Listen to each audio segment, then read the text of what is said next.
Hey everyone, this is Angela. Today we're making this delicious fluffy curry rice that is a staple with any of your favorite proteins. I also like to serve this with eggs and a little bit of Greek yogurt. Yum. We're going to start with rinsing the rice, and even though I don't normally say that it's an essential step, I do recommend it. Then melt your butter and add your onions. We're going to start with this base flavor. I know the onions will cook in the rice as they simmer, but this is a great way to start your dish. Saute the onions, and then we'll add the garlic last so the garlic doesn't burn.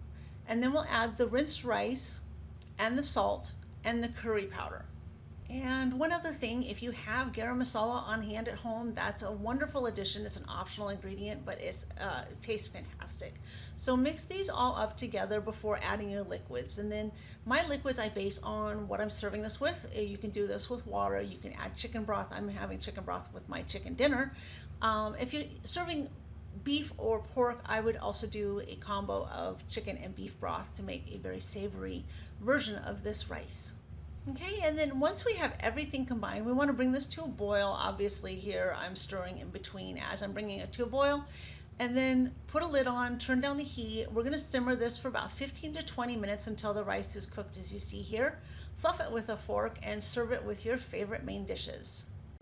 This is a really easy recipe to add a few stir-ins, vegetables, and other things. I also like to use it as the base for like a lunch bowl. So let me know how you would serve this rice, what you would combine it with. And thanks so much for watching. Have a wonderful day, and I look forward to seeing you again with another great recipe video.